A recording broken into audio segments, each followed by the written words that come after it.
Buenas, buenas, buenas a todos. Y Bienvenidos a este track virtual de Global Azure 2022. Buenas, David, Alberto, Santi, ¿qué tal estáis? muy buenas tardes, muy bien, muy bien, muy bien, muy bien. Contento. ¿Listos para contar Sí, cosas señor. chulas? Siempre, Muy, muy, muy listo. siempre. Vamos a por ello. Perfecto, porque me han dicho que vais a contar alguna virguería que hacéis con Azure Storage. Algo, Algo, algo, algo, algo, algo algo. raro que hacéis por ahí. Alguna cosa. Pues yo tengo mucha curiosidad, así que os doy paso a empezar a contarnos qué cosas maravillosas nos vais a enseñar con Azure Storage, ese archivado. Genial. Venga. Venga, vamos a por ello. A ver, vamos a poner mi pantalla por aquí y esta es la PPT. Y bueno, como siempre, dar las gracias a los patrocinadores. O sea, está claro que nos ayudan muchísimo con el evento y nos ayudan a que esto lo podamos hacer un año más. Y bueno, y después de la pandemia, a ver si somos capaces bueno, de tener un gran evento y que el próximo año sea muchísimo mejor, ¿vale? Que este es el de transición un poco. Este de calentamiento.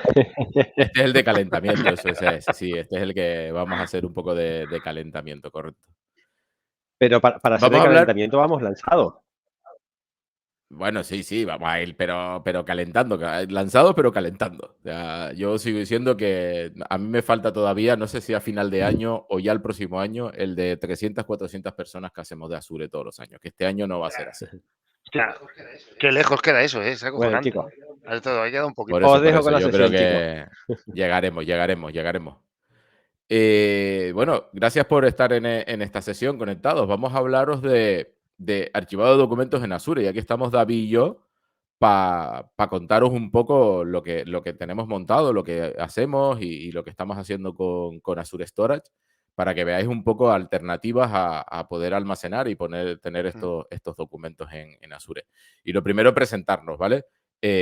Yo presento a David. David es, bueno, un gran colega, un gran amigo. Con él en cualquier proyecto yo encantado. Trabaja en Encamina como technical lead. Lleva ya mucho tiempo en Encamina y llevamos ahí muchas guerras y muchas peleas y muchas cosas raras que hemos montado por ahí en Azure. Y me gusta su frase, las frases que tiene por ahí en LinkedIn y demás, de las leyendas no se definen por sus éxitos, se definen por cómo se recuperan de sus fracasos. Y es un fan del baloncesto. Y bueno, nos va a contar un montón de cosas del storage.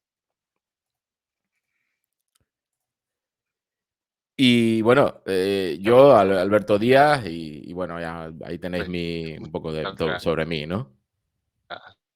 David, Conmigo está se un te máquina. pierde un poco la voz, David. ¿Eres un máquina? Ahora. Alberto Díaz, ¿qué vamos a decir de Alberto Díaz? MVP, Regional Director, un máquina. ¿Sí? A ver, Ahora ¿mejor sí. acá? Ahora sí. ¿Ahora Ahora algo sí. mejor? Es que tenemos por aquí Héctor MVP, amigo, compañero, y efectivamente hemos dado muchísimos tiros y los que nos quedan todavía, Y lo que nos queda. Sí, por dar. Sí. Eso es. Y como ya tenemos a Sapico troleando en el chat, cualquier pregunta, lanzarla y así en directo la iremos contestando encantados, ¿vale? Así que cualquier cosa, hacernos cualquier pregunta, ¿vale? Bueno, esto es un poco la agenda, ¿no? Hablar de storage, mucho storage, de cómo vamos a usar storage para guardar y archivar documentos, cómo vamos a meter metadatos, ciclo de vida, seguridad y la verdad que búsqueda y en 45 minutos, bueno, ya nos quedan 40, David, hemos perdido 5 minutos ya, vamos a ver si somos capaces de enseñarlo todo y enseñar las demos y demás, pero vamos, yo creo que sí que vamos a correr y verlo todo bien, ¿vale? Primero, ¿por qué? ¿Por qué vamos a hablar de esto? Al final tenemos muchos servicios y muchos productos de almacenamiento de documentos, ¿no? Y de guardar sus metadatos, como puede ser SharePoint, como puede ser SAP, Documentum. O sea, hay infinidad de servicios que nos permiten guardar documentos y guardar sus metadatos y que al final los usuarios puedan consultar esa información, ¿no? Y nosotros hemos encontrado durante todo este tiempo que nos gusta SharePoint, que no somos anti-SharePoint, no tenemos nada contra SharePoint, nos parece un grandísimo producto y lo utilizamos en nuestros proyectos, pero hay casos de uso en los que no es el mejor, ¿vale? Hay casos de uso en los que puede ser un almacenamiento caro, al caso de uso en que puede ser un problema tener servidores y poder escalar con SharePoint. Y por eso planteamos en su momento y planteamos a día de hoy utilizar Astora. Y de ahí va la charla, ¿vale? Sustituir SharePoint, sustituir Documentum, sustituir ese gestor documental clásico que puede estar online, que puede estar en on-premise, por utilizar Storage, ¿no? Y que veáis un poco qué capacidades hay dentro del Storage para poder utilizar, pues eso, como archivado de documentos, ¿no? Porque al final el coste es muchísimo más barato que puede ser el del SharePoint, el coste de almacenamiento, posiblemente la escalabilidad la podemos controlar muchísimo mejor, o sea, tenemos muchísimas capacidades que a día de hoy una plataforma online, una plataforma on-premise no va a tener, y que con Azure Storage podemos cubrir, ¿vale? Y antes que nada, hacer una introducción muy rápida a Storage, que seguro lo conocéis, sabéis que es lo fundamental, la pieza fundamental que hay en Azure. O sea, que la mayoría de servicios utilizan Azure Storage, las máquinas virtuales, SQL Server, HD Insight, Data Lake, ¿vale? Es como la fundación, ¿vale? De lo que hay en Azure. Y como consumo, ¿vale? Como servicio, lo podemos utilizar bien como almacenamiento de discos, almacenamiento de ficheros, podemos utilizarlo como almacenamiento de blobs, podemos utilizarlo como almacenamiento de tablas o incluso como colas. Tiene capacidades de colas, ¿vale? O sea, tiene un servicio de colas. A lo mejor no es un servicio de colas empresarial, pero para muchas capacidades, muchas funcionalidades es más que suficiente utilizar las colas, ¿no? Nosotros nos vamos a centrar en hablar en lo que es el almacenamiento de blobs, porque es básicamente el que vamos a implementar para guardar documentos, ¿no? El que nos permite almacenar los binarios de un documento Word o lo que es un documento Excel y demás, ¿no? Y por... David. No, Zapico que está aquí hurgando, como siempre. Troleando, ¿no? Troleando. Pero sí, entendamos que, como comentaba, evidentemente a ver con si la vuelve parte David. Ahora. ¿Hola? Ahora. Estamos Ahora. luchando aquí con la red en la oficina. Que el objetivo del storage no es competir, evidentemente, con SharePoint en cuanto a que cuando tenemos un documento vivo, un documento en un estado de colaboración, no podemos competir con SharePoint por su capacidad, pero sí que entendemos que podemos tener ciertas ventajas o ciertos beneficios, en cuanto a coste y mantenimiento, sobre todo coste, si esos documentos que ya no tienen ese ciclo colaborativo, sino que simplemente son consultivos, se almacenan en un storage y no vamos a lo que es lo que es el almacenamiento meramente de SharePoint como repositorio, como tal. Entonces, nosotros cómo lo estamos manejando a día de hoy o cómo lo entendemos. Nosotros lo que tenemos dentro de un storage o dentro de una suscripción podemos crear uno o n servicios de almacenamiento, ¿vale? Dentro de esos servicios de almacenamiento lo que podemos contener es de 1 a n contenedores. Ya veremos que luego tenemos diferentes grados de seguridad y diferentes grados de accesibilidad para esos contenedores y dentro lo que vamos a almacenar son esos blobs, esos documentos, que es lo que vamos a utilizar luego como, que es donde vamos a tener la documentación y que va a variar. Hablaremos después de diferentes tipos de almacenamiento en función de coste y de disponibilidad. ¿Vale? Eso es. Y lo primero, hablar de metadatos, ¿no? Porque al final, cuando guardamos en SharePoint o cuando guardamos en Documentum, guardamos metadatos, ¿no? No solo el binario o el documento Word, sino al final hay una serie de metainformación que acompañan a ese documento, como puede ser el tipo de contenido, como puede ser el cliente, el proyecto, o sea, información adicional, ¿no? Y para eso tenemos varias opciones. Primero, utilizar las capacidades que ya tiene el storage. El storage tiene properties y tiene metadata que nos permite almacenar información asociada a esos documentos. Y creo que para muchos casos es más que suficiente el que podamos utilizarlo porque luego podemos hacer consultas y podemos extraer esa información, ¿no? Y la verdad que bastante bien. Aquí tenéis un ejemplo, ¿no? Porque tenéis metadatos a nivel de contenedor, que es como si pudiese ser el primer nivel a nivel de storage de carpeta, ¿vale? Porque realmente un storage no tiene carpetas, sino es todo lógico. Y también lo tenéis a nivel de blob, como estáis viendo ahí en la ventana de la derecha, ¿no? Y al final es un almacenamiento clave-valor con información. Pero hay veces que no es suficiente, que necesitas tener algo un poquito más complejo, como puede ser un documento JSON, y para eso yo creo que lo ideal es irnos a Cosmos, ¿no, David?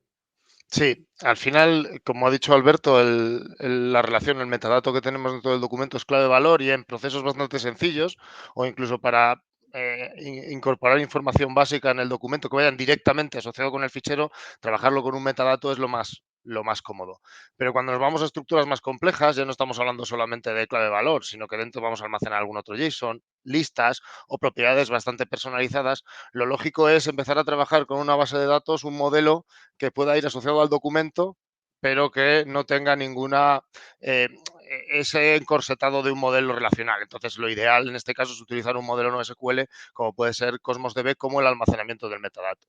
¿Vale? Vinculamos el documento como una de las propiedades de nuestro documento dentro del contenedor, el nombre de la ruta del documento y del storage en el que está almacenado, y ahí podemos trabajar con todos los metadatos para trabajar en paralelo tanto con el documento como con toda la información que contiene, por compleja que sea.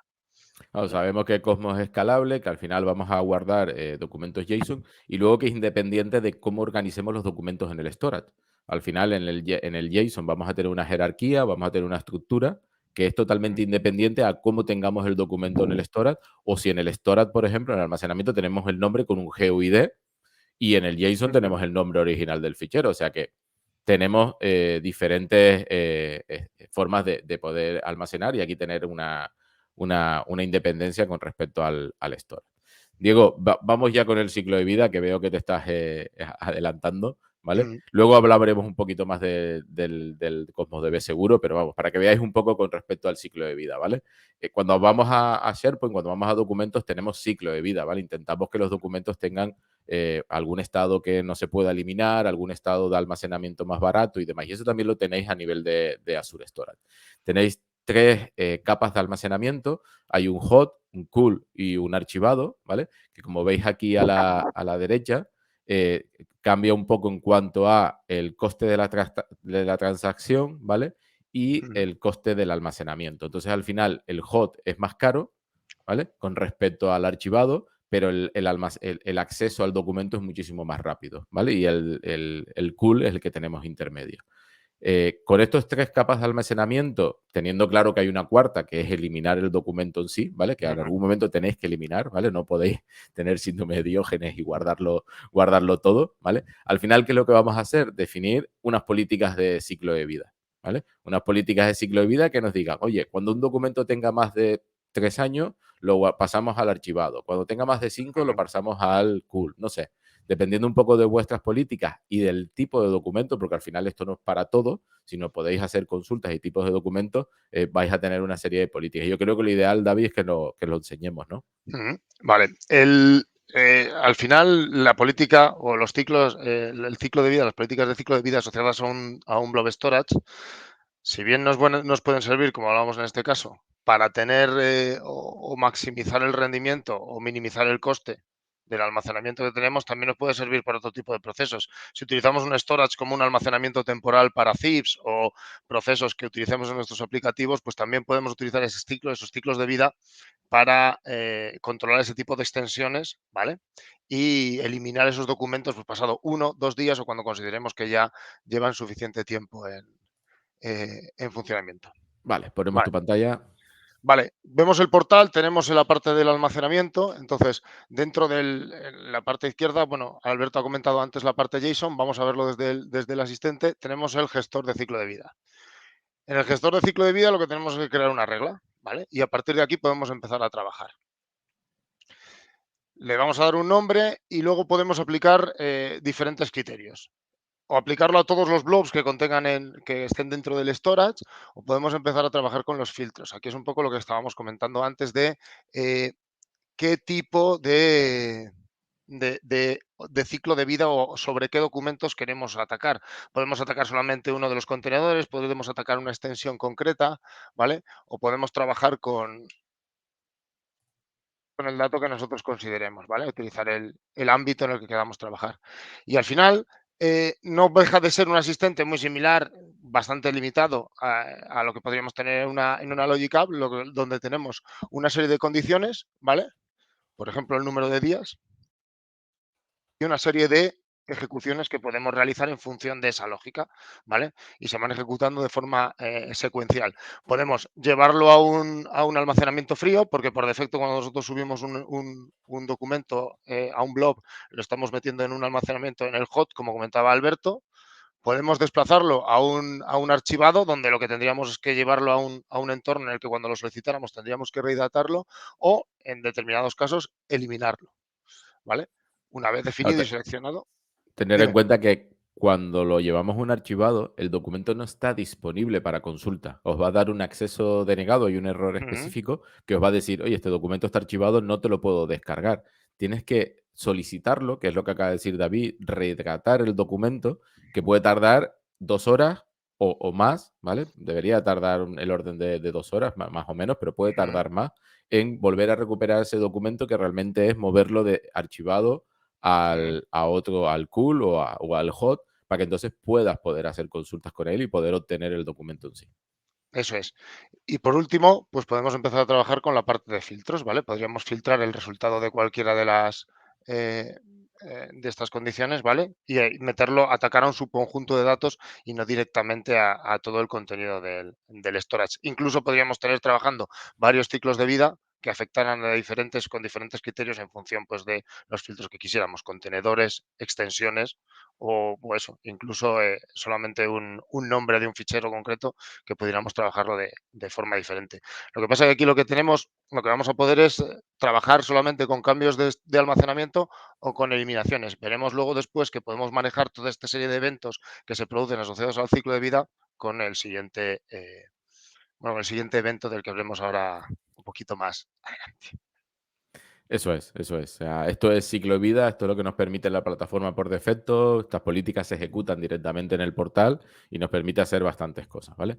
A nivel de seguridad, ¿no? Hay un baseline que normalmente se cubre cuando entramos en un store, ¿no? De protegerlo a través de una virtual network, evitar auditoría, no utilizar las claves SAS, sino siempre utilizar autenticación de directorio activo, encriptar, o sea, hay unas guías bases de seguridad, delegar autenticación utilizando los diferentes métodos que hay de conseguir claves, ¿vale? Hay tokens que se caducan, podemos utilizar el directorio activo con nuestra cuenta corporativa para poder acceder al documento, o sea, tenéis diferentes formas. El modelo de encriptado para mí es clave, ¿no? O sea, por defecto está encriptado, se puede deshabilitar. Podéis utilizar el Bring Your Own Key, ¿vale? Que es poner vuestra propia clave de encriptado, Ujú. ¿vale? Y luego, si queréis otro nivel, incluso vuestra aplicación podría encriptar también, ¿no? Hay más, hay un soft delete, o sea, la papelera de reciclaje esa que tenemos en SharePoint, ¿vale? Tenemos Ujú. aquí una papelera de reciclaje que hay que habilitar, ¿vale? La tenéis Ah, bueno. de contenedor, la tenemos Ujú. de blob, tenemos control de versiones. Esto seguro que no lo esperaban, ¿eh? O sea, No. SharePoint tiene control de versiones, Documento tiene control de versiones, el Storage tiene control de versiones también. Ujú. ¿Vale? Y lo mismo, hay que activarlo y vais a tener ahí un versionado cada vez que se actualice o se modifique el blob, ¿vale? El documento. Tenéis un point in time restore, ¿vale? Para poder recuperar, que esto también es interesante. Tenéis snapshot, se pueden sacar snapshot a petición o se pueden sacar snapshot cada vez que se haga una modificación, con lo que también es una funcionalidad interesante. Retención por el Mutable Storage. Esto es como cuando activas en el ciclo de vida de SharePoint o documento lo que es la retención, el legal hold o en el Exchange, que activas, oye, tengo un problema legal y tengo que bloquear este buzón de correo o estos documentos. Pues esta funcionalidad también la tenéis en el storage, ¿vale? Que se llama Immutable Storage. Y tenéis también Chain Feed, ¿vale? Que es ya aquí hago lo que quiera, ¿vale? Esto es, Ujú. tengo como si fuese un trigger que me empieza a llegar a nivel de eventos y yo pongo ahí una función o pongo algo que sea capaz de recibir esos eventos y empezar a interactuar con los documentos como realmente, aplicar la lógica de negocio que queramos, ¿no? Y David, yo creo que esta funcionalidad me parece brutal y tenemos Ujú. una demo también para esto, ¿no? Sí, lo que estábamos viendo, lo que comentaba Alberto del Change Feed, al final lo que viene a darnos es toda la potencia de poder controlar todos los eventos que se producen dentro del storage, independientemente de que vengan producidos por un ciclo de vida o porque nosotros añadamos o borremos algo de forma manual o incluso modifiquemos un metadata. Lo podemos consumir de varias maneras. Tenemos una parte que es conectándonos vía Eventgrid, suscribiéndonos con una función y empezando a trabajar con ello, pero también tenemos una versión que nos permite generar un blob change fleet client que nos permite conectarnos a toda esa estructura que ahora veremos que se genera dentro del storage para almacenar todos esos cambios y consumirlos vía batch, empezar a consumir dentro de una franja de fechas o incluso todos si quisiéramos, ¿vale? Empezar a trabajar con ellos y empezar a analizarlos, ¿vale? Si compartimos, Voy. ¿vale? Listo. Ahí está. Lo mismo desde Data Protection. Tenemos la posibilidad de empezar a trabajar con todas esas features adicionales que ha estado comentando Alberto, que puede ser el soft delete, la parte de backup, el restore, el versionado y la parte del change feed. Si nosotros no habilitamos la parte del change feed, sí que podemos seguir suscribiéndonos para recibir los cambios, pero con esta parte lo que vamos a hacer es almacenar todos los cambios que se vayan produciendo y por ende luego poder conectarnos con ese cliente que hablábamos y empezar a trabajar con ellos. Bien. Tenemos la opción, evidentemente, de mantener todos los logs o de borrar los que toquen y cuando nosotros habilitamos esta funcionalidad, lo que tenemos dentro de nuestro storage, dentro de nuestros contenedores, es este blob change feed, donde tenemos una carpeta log que lo que va almacenando es toda la documentación o todos los ficheros generados con los diferentes eventos que se han producido dentro del aplicativo, ¿vale? O sea, dentro del servicio, perdón, con una estructura muy similar de carpetas a la que podríamos tener si habilitáramos el log por ejemplo, un Azure AD, ¿vale? Dentro de estas carpetas lo que nos vamos a encontrar son ficheros Apache Avro, ¿vale?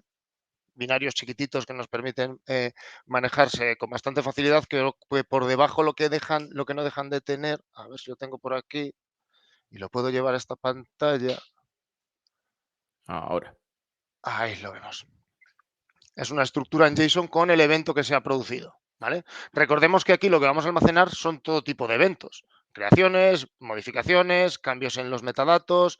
Entonces vamos a tener, en cierto modo, en función de la necesidad que tengamos, de controlar qué eventos se producen para tracear unos u otros. Habíamos comentado anteriormente que nosotros lo que planteábamos era un batch. Entonces, bueno, voy a arrancar por aquí el Visual Studio. Voy a ponerme por aquí, en este otro lado, a ver dónde me aparece la consola. Y lo que vamos a hacer es empezar a trabajar con una función. ¿Cuál es el objetivo de esta función? Nosotros lo que tenemos es, en este caso, hemos creado un HTTP trigger, aunque inicialmente en este proyecto lo que tenemos es un time trigger que lo que hace es, cada cierto tiempo, reclama al change feed un rango de fechas, ¿vale? En este caso de minutos, en el que busca todos los cambios que se han producido, ¿vale? Descarta los change feed, los eventos que no vayan asociados a eventos directamente relacionados con el blob, y cuando los recupera los va a almacenar en una cola. ¿Por qué lo almacenamos en una cola? Porque lo que vamos a tener o lo que tenemos es otra función que luego él ya después en otro lado va a ir actualizando el estado de dicho documento en sus metadatos. ¿Por qué? Porque nos interesa también no solamente actualizar el almacenamiento del documento Del Cosmos. o del Cosmos, efectivamente, sino que queremos tener también dentro del sistema en qué estado o en qué grado de almacenamiento, en qué tipo de almacenamiento se encuentra en ese momento para actuar de una forma u otra antes de tener que ir al storage a solicitar. ¿Vale? Bueno, como ya hemos estado haciendo pruebas por aquí y ya he ido yo guarreando, quiero poneros aquí la consola para que veáis los eventos que se van lanzando en cada uno de los recuperados de cada uno de los ficheros, ¿vale? Cuando levantamos el aplicativo, ¿vale? Cuando levantamos la función. Entonces, él va leyendo cada uno de esos ficheros que hemos montado .avro y va recuperando todos los eventos que se producen, ¿vale? Que en este caso van más asociados a los contenedores que tenemos relacionados con con el estado de las durable functions que tenemos vinculadas a este storage que a cualquier otro documento. Pero yo esta mañana he subido un documentillo por aquí, vale, lo tengo por aquí, yo creo que sí, Hay unos aquí, cuantos. ¿vale? Bueno, pero de hoy, porque estábamos recogiendo las últimas 24 horas, ¿vale? Cuando lanzamos la ejecución, he subido este ejemplo, ¿vale? Para que precisamente entrara dentro de nuestro change feed, ¿vale? Y descartara toda la información que éramos raya y nos quedáramos con el evento, ¿vale? Entonces, como vemos aquí, lo que tenemos es un blob created, nos ha notificado el documento que se ha generado, el cambio que se ha realizado, bueno, en este caso el registro que se ha realizado sobre el documento, pero también nos informaría si se han cambiado los metadatos del mismo o si se ha producido un cambio de tier, ¿vale? Claro. De plan de almacenamiento. Cuando finalizamos y recuperamos el objeto, lo que hacemos es enviarlo a una cola y lo que hemos dicho, con la otra función nos encargamos de guardarlo en Cosmos. ¿Por qué? Porque nos interesa dejarlo en colas para poder mantener una trazabilidad de qué eventos correctos hemos procesado y cuáles no, para luego poder operar en consecuencia. Pero lo Sí, dicho, claro. como habéis visto aquí, El problema del chain feed es que si lo consultas, te lo puedes traer todo, desde el histórico, desde los inicios que lo has ujú, activado, o te puedes traer el último día, las últimas 24 horas, con lo que al final ahí no tienes un control de lo que has procesado o no has procesado, y por eso aquí lo estamos metiendo en una cola para poder controlar el proceso correctamente. eso es, cuando nosotros generamos el objeto, nosotros evidentemente le decimos sobre qué storage se va a conectar y luego tenemos el get change que nos permite o bien devolvernos todo lo que tengamos ahí almacenado o establecer un rango de fechas sobre el que consumir. ¿Vale? Claro. Lo dicho, almacena todos los eventos que se producen, por lo que tenemos que trabajar con los diferentes tipos de eventos que se generan para descartar lo que no nos interesa o lo que no nos aporta valor dentro dentro de nuestro gestor. ¿Vale? Muy bien, muy bien. Bueno, aparte de chain feed y de lo que estábamos viendo de metadatos y demás, también tenemos que controlar disaster recovery. O sea, al final, oye, aquí vamos a meter documentos de la compañía, la empresa, y lo lógico es que tengamos algún modelo de recuperación ante desastre. Hay copias de seguridad, ¿vale? Pero también tenéis que buscar alguna forma en la que haya una continuidad, ¿no? Y para eso tenéis funcionalidades de base dentro del storage que ya os da estas capacidades, ¿vale? Hay una capacidad de redundancia que es perfecta para cubrir esto, ¿vale? Tenéis redundancia a nivel local, ¿vale? Que esto, bueno, es la mínima, os da un 99,99999%, ¿vale? Me faltaron 9, pero ahí. Y no es la perfecta, pero bueno, está bien. Tenéis ahí una redundancia y lo que se asegura realmente Microsoft es que ese documento, ese blob, tiene 3 copias dentro del mismo data center. Podéis activar el siguiente nivel, que es la de redundancia por zona. Y eso significa que ese storage va a estar replicado en 3 data centers. ¿Vale? Sabéis que una zona de alta disponibilidad dentro de Azure, ¿vale? Que es una región, por ejemplo, el norte de Europa, está conformada como mínimo por 3 data centers que están separados a no sé cuántos kilómetros y que no tienen dependencia ninguno de otros y demás. Bueno, pues con este son redundant storage, lo que te garantiza es que tu documento está siempre en 3 data centers diferentes. Con lo que si se cae uno de los data centers, pues puedes acceder. Si se cae la región, no. ¿Vale? Si se cae el norte de Europa, no puedes llegar a ese documento. Pero para eso también tenéis solución y es un Geo-Redundant Storage, ¿vale? Que lo que hace es que tienes una Local Redundant Storage, una copia de ese documento 3 veces en el mismo data center, pero tienes una georreplicación en una región secundaria. Por ejemplo, Norte de Europa y Western Europe.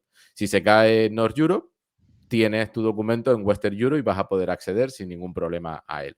Y aún así, si no es suficiente, tenéis un modelo más que es el GeoZone Redundant Storage.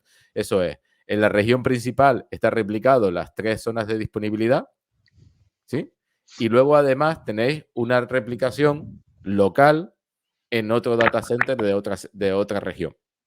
Con lo que esto ya es el más de los más, ¿vale? Este es el plus de, oye, tengo 3 data centers para mí y un cuarto en otra zona en otra región, que puede ser Western Europe, con lo que al final pues tenéis ahí el documento garantizado y accesible en cualquier momento, ¿vale? La verdad que es bastante complicado que no podáis acceder al documento. Esto tiene un coste, ¿vale? No es gratis y cada vez que vayáis activando diferentes configuraciones tiene un coste.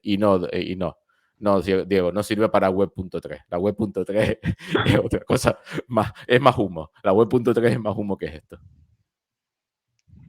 Vale, Santi pregunta también que si los data centers están en la misma región. A ver, si estamos hablando del ZRS, los data centers son una región. O sea, fijaros que es Primary Region, es una región, Norte de Europa, y hay como mínimo 3 data centers. Y el documento está replicado en esos 3 data centers. Ahí no estás cambiando de región, ¿vale? Que es cómo funciona Azure. Azure, cuando hablas de una región, no estás hablando de un único data center, sino que estás hablando de como mínimo 3 data centers por región. Hay regiones que, por lo visto, tienen más, pero como mínimo son 3. ¿Vale?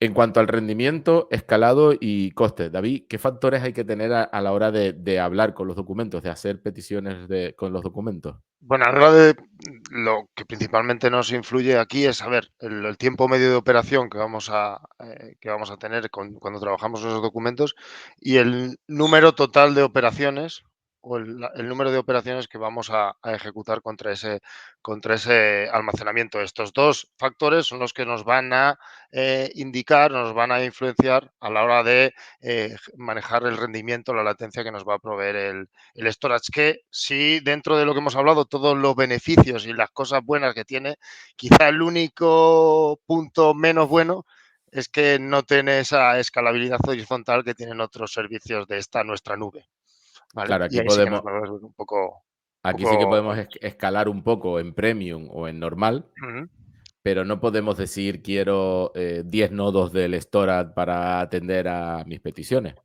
¿vale? Como podríamos tener en un SharePoint on-premise o en un documento en on-premise. O sea, lo que tenéis que tener cuidado, a ver, no me he encontrado todavía problemas, ¿vale? Con aplicaciones consultando a storage de ujú. alto rendimiento, además. Pero bueno, alguien se puede encontrar algún problema de rendimiento a la hora de acceder a los documentos, ¿no?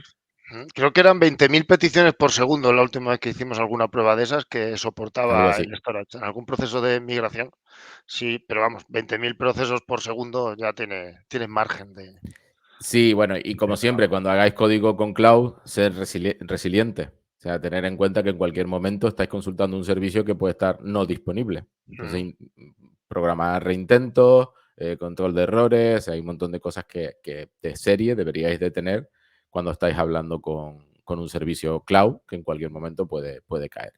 Y luego tener en cuenta también y planificar los costes, ¿vale? O sea, el storage es muy económico, como estáis viendo aquí a la derecha, ¿vale?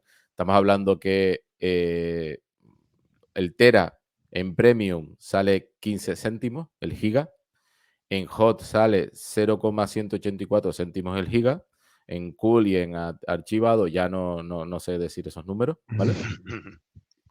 Pero no es el único coste el almacenamiento. Fijaros que aquí a la izquierda tenéis una tablita donde dice, oye, me van a cobrar por el almacenamiento, por el número de operaciones, por la transferencia de los datos, por los metadatos, ¿vale? Los metadatos, esas pequeñas clave valor, al final son CAS que hay que añadirle al tamaño del documento. Son muy despreciables, pero hay que añadírselo. Por las tags, por las peticiones que le hago, por el almacenamiento del chain feed. Ujú. Si hago encriptación, hay un coste mensual. Si quiero a mejorar las queries, pues al final ese indexado, ese escaneado, bueno, pues al final tenéis en cuenta eso, ¿vale? El 80% del coste se va en el storage y se va en la transferencia de datos, Eso es. ¿vale? Es muy fácil hacer cálculos, pero tener en cuenta que hay más cosas y hay más temas que a la hora de facturar y lo ideal es planificar, ¿vale? Luego, en cuanto a búsqueda, ¿vale? Al final necesitamos buscar documentos y aquí es donde, bueno, pues sí, tenemos que tener capacidad de poder encontrar documentos, ¿no? Y tenemos varias soluciones. Primero, la más floja tal vez es que hay una cosa que se llama Block Inventory Reports que nos permite generar cada cierto tiempo un informe, un fichero CSV, como estáis viendo ahí, con toda la información que hay en los documentos, ¿vale? Como a modo de inventario. Bueno, no se puede considerar una búsqueda, pero algo puede hacer, ¿no? Luego podéis añadir etiquetas, Ujú. ¿vale? O sea, aparte de propiedades, de properties y de metadatos, podéis añadir lo que en el storage se llama tags. Y podemos hacer filtros de tags, ¿no? Como estáis viendo ahí a la derecha, puedo decirme, oye, tengo una tags que se llama proyecto. Bueno, pues dame todos los documentos que tengan la palabra contoso en la etiqueta proyecto, ¿vale? Y me devuelve todos esos documentos. Y bueno, puede ser también algún tipo de query, algún tipo de búsqueda. Pero yo creo que, David, la que nos gusta es la siguiente que nos Ah, vas a contar, ¿no? no Esta es la no buena. hay charla en la que no lo saquemos. Qué maravilla, qué serviciaco. Qué maravilla. Efectivamente, como comentabas, Alberto, sí que es verdad que el propio storage nos va a dar funcionalidades que el propio servicio o podemos consumirlos para en el propio servicio realizar búsquedas, pero Microsoft, Azure nos ofrece Azure Cognitive Search, aunque en esta parte hablaremos un poquito más de lo que es meramente Search, la primera versión, Azure Search, que nos sirve para conectarnos o crear indexadores, automatismos que nos permiten recoger toda la información. Vamos a hablar en este caso del storage, del blob, ¿vale? Y generar un índice o una información en formato JSON que nos permite ser consumida y consultada de una forma muchísimo más sencilla y sustancialmente más potente. Bueno, principalmente, y lo que vemos ahí en la pantalla, antes de entrar un poquito en el A portal, ver, ¿no? espera que me he Para adelantado. poner- Aquí.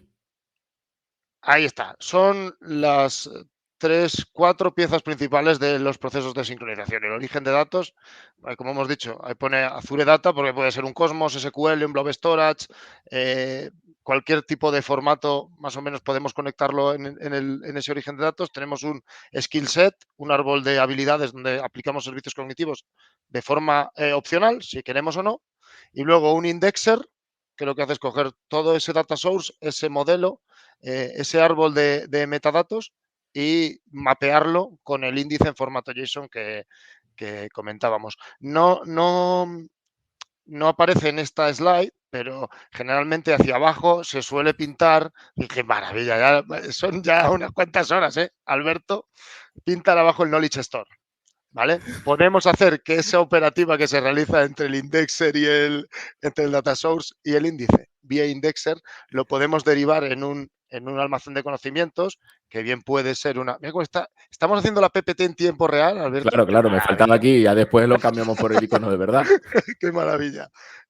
Un almacén de conocimientos, que bien puede ser un SQL o un table storage, ¿vale? Donde volcar toda esa información que hemos recuperado, que estamos tratando de indexar, para poder hacer operaciones de consulta que ya no sean tanto una búsqueda léxico-semántica o una búsqueda por aproximación, sino que sea más un trabajo más enfocado a un Power BI o similares, ¿vale? Intentar crear un cuadro de mandos y consumir la información de otra manera, ¿vale? Claro, Y ahora sí, al final lo que estamos haciendo es, aprovechando que tenemos un índice y que hemos extraído, si queremos, propiedades y metadatos de forma automática utilizando esos cognitive skills que pueden ser servicios cognitivos o piezas nuestras de inteligencia artificial, pues a lo mejor nos interesa tener una base de datos adicional con todos esos metadatos, porque al final el buscador es para buscar, es un índice de búsqueda, no es una base de datos de búsqueda.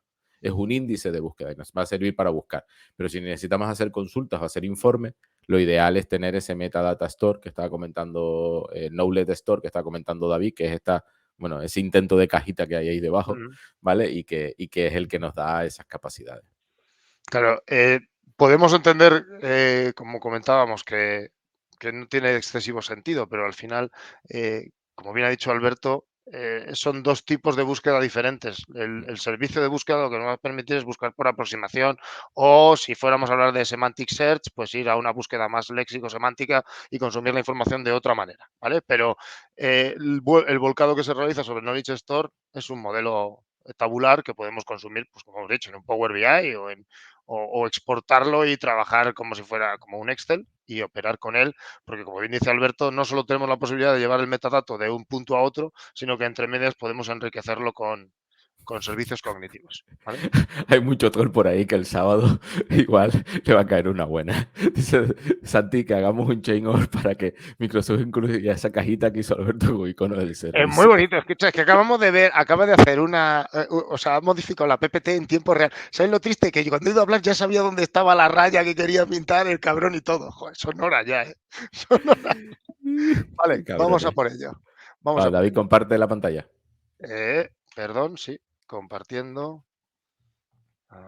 Compartir pantalla. Si es que... Ahí está. Vale, Vale, ya nos vemos. vamos a volver al servicio de búsqueda. Bueno, como habíamos comentado en la slide que ha estado modificando en tiempo real Alberto cuando hablábamos del search, vamos a tener 4 grandes piezas: el data source, skill sets, indexers e índices, ese modelo JSON del que hemos hablado, ¿vale? Cuando nosotros vamos a entrar directamente en uno que tengamos creado y luego hablamos de cómo lo podemos diseñar. Pero lo realmente importante de todas estas piezas, ¿vale? Es que no dejan de ser modelos JSON que podemos utilizar con el API REST que nos ofrece el servicio del Search, y podemos crear toda esta infraestructura mediante el API REST o utilizar el SDK de Azure para generar todo este automatismo. ¿Vale? Básicamente lo que vamos a hacer es establecer una conexión con un storage, véase por Connection String, o incluso, hablábamos hace poco, hemos estado trabajando precisamente sobre trabajar con identidades administradas para conectar dicho storage. Y agradezco desde aquí a los compañeros que han estado también bregando con esto estas semanas. ¿Vale? Lo que podemos establecer en ese Connection String es o bien utilizar una identidad administrada por sistema, o bien modificar este JSON para conectarnos por una entidad administrada por usuario. ¿Vale? Y lo que generamos es un data source, un origen de datos basado en el storage, el Cosmos, el search. ¿Y qué nos va a dar el storage?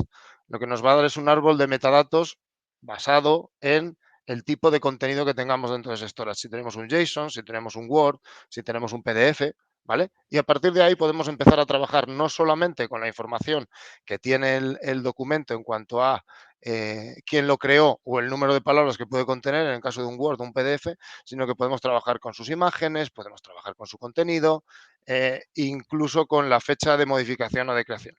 ¿Vale? Veremos que tenemos el path y demás. Son múltiples los nodos que nos ofrece el árbol de propiedades. ¿Vale? Entonces, cuando yo genero ese data source, lo siguiente que tengo que hacer es el skill set. ¿Vale? El skill set no deja de ser una estructura JSON exactamente igual. ¿Vale? Aquí, perdón. Y lo que nos permite es concatenar las diferentes habilidades cognitivas para poder operar contra ese árbol de habilidades, estableciendo un origen de datos y un resultado, que lo que hacemos es vincularlo a ese árbol de propiedades. ¿Vale? Aquí este es el momento en el que podemos utilizar esas habilidades y, en función del volumen de datos que vayamos a trabajar, conectarle un servicio cognitivo dedicado o no. Por defecto, el Azure Cognitive Search tiene un servicio gratuito que nos da ciertas capacidades, pero evidentemente si necesitamos un volumen alto, o bien del contenido que manejamos o de los registros que vamos a tratar, pues ya necesitaríamos conectarlo a un servicio dedicado. Pero no deja de ser una relación de las diferentes habilidades que vamos a ejecutar, ¿vale? Pues definiendo en los inputs lo que le pasamos como parámetro de entrada y en los outputs el resultado y dónde vamos a ampliar esa información, ¿vale? La siguiente pieza es el indexer, ¿vale? Vamos a poner este. Es el que está dando error, eso. El que pega el fogonazo, no pasa nada. Si el fogonazo ese es orientativo. Posiblemente lo que esté sucediendo es que esté conectado precisamente a un servicio que no tenga a un skill set sin asociarse a un servicio cognitivo. Y entonces lo que genera es error en el procesado, ¿vale? El indexer lo que tiene como objetivo es unificar todas las piezas. Coge un data source, lo combina con skill set y selecciona un índice de destino, y lo que hace es realizar el mapeo de todas, o sea, lanzar la ejecución, gestionar la recurrencia del proceso y mapear todos los diferentes datos que manejamos en ese árbol de origen y llevarlo a ciertas propiedades dentro del resultado, ¿vale? Entonces, bueno, se define, tiene varias zonas, la parte de la recurrencia, ¿vale? Los parámetros sobre el tamaño y la tolerancia al error, porque podemos establecer un número de procesos que generen, cuando un número de operaciones genera ciertos errores, o sea, si llega a generar 100, 200 errores, el proceso cae en error, o incluso si da 10 warnings, que el proceso caiga en error, ¿vale? Y luego el área de field mappings y output field mappings, ¿vale? Field mappings lo que utiliza son todo lo que son los campos que vienen heredados directamente de los metadatos del documento en origen, ¿vale? Establece qué metadatos recupero del documento, o de ese árbol, y a qué propiedad lo llevo del índice. Y este es un punto importante porque esta es la región en la que podemos tratar o trabajar con los metadatos que nosotros hayamos incluido en esa relación de clave-valor que comentaba Alberto al principio. Cuando nosotros trabajamos sobre un documento y vamos añadiendo metadatos adicionales, que a lo mejor no tienen por qué ser en primera instancia almacenados en otro sitio, pero que sí que pueden aportar información a mayores del documento, ¿vale? Va a ser una propiedad de este árbol y nos va a permitir trabajarlo aquí en la parte de field mappings. Como podéis ver, creo que tenemos por aquí alguno. Para nosotros este elemento, por ejemplo, es un identificador que nosotros generamos asociado al documento y que es un metadato que incluimos cada vez que subimos ese documento al storage, ¿vale?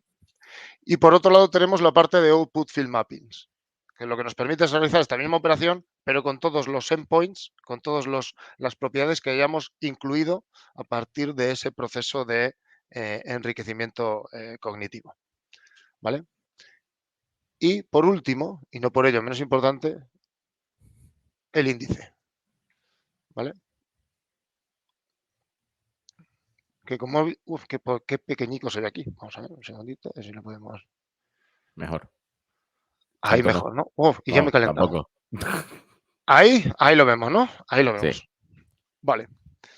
Que como hemos visto es una estructura, es un modelo JSON flexible que es puede ser bastante complejo, todo lo complejo que nosotros consideremos porque tiene un complex type que nos permite añadir array de JSONs con diferentes propiedades, ¿vale? Que nos permite definir por cada uno de esos campos cómo van a comportarse, si son buscables, recuperables, filtrables, clasificables, aunque facetables, siempre me ha gustado decir facetable, y no sé por qué.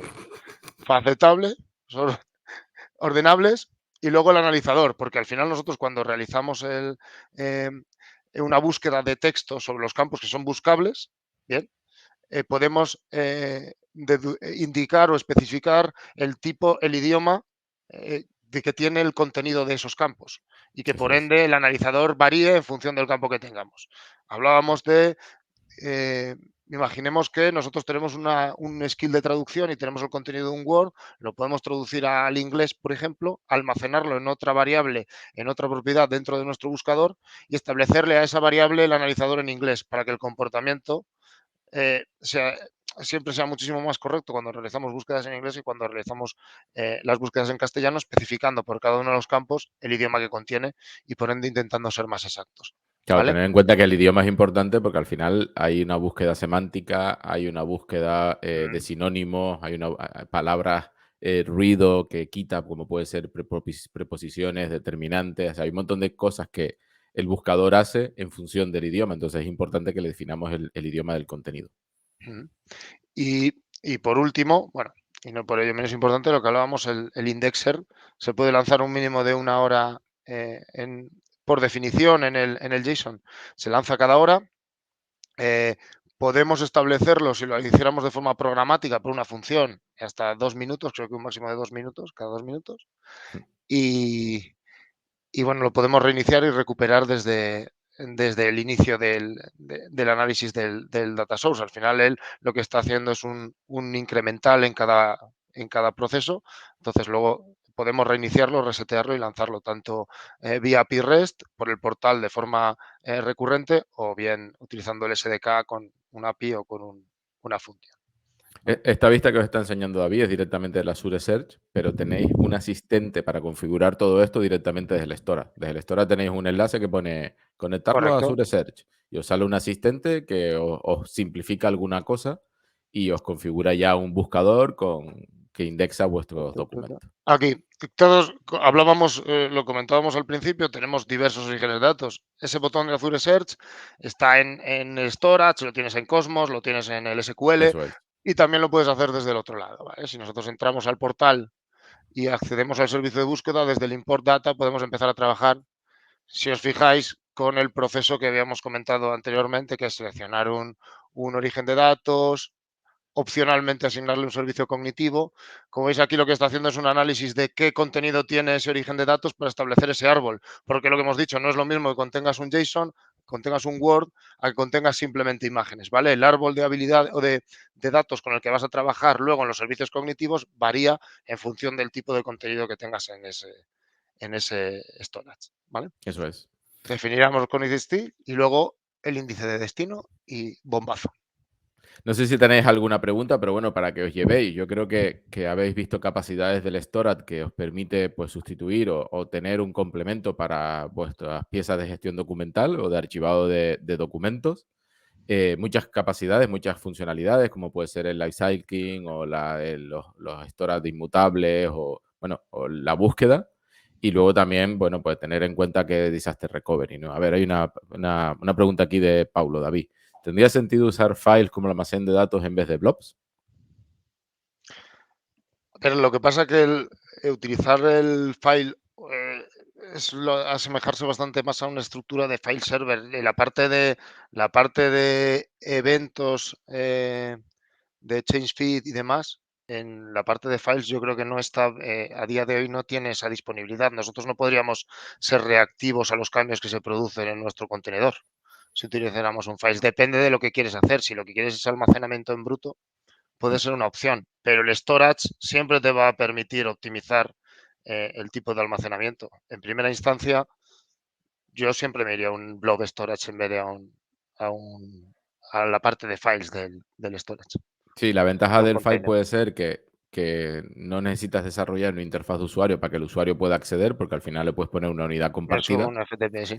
pero pierdes ciertas capacidades que todavía Azure Files no tiene, o sea, que la capacidad de file no tiene y que en Storage sí que tiene. Entonces ahí ver un poco qué funcionalidades os faltaría y a lo mejor vale la pena, como dice David. Incluso hay un servicio que se llama Async File, que os permite sincronizar esos files a un servidor on-premise, o sea, tenéis otras capacidades que os daría esas funcionalidades extra. Claro, puede ser una buena opción para una transición a la nube. Si dices, pues ahora mismo tengo un file server y tengo una carpeta de red para todo mi equipo y en primera instancia me lo llevo a la nube utilizando un files para consumirlo, pero aparentemente te va a dar mucha más potencia utilizar storage, blob container como almacenamiento de la documentación, de los documentos. Eso es. Bueno, y esto era todo. Pablo, Santi, ¿qué os ha parecido?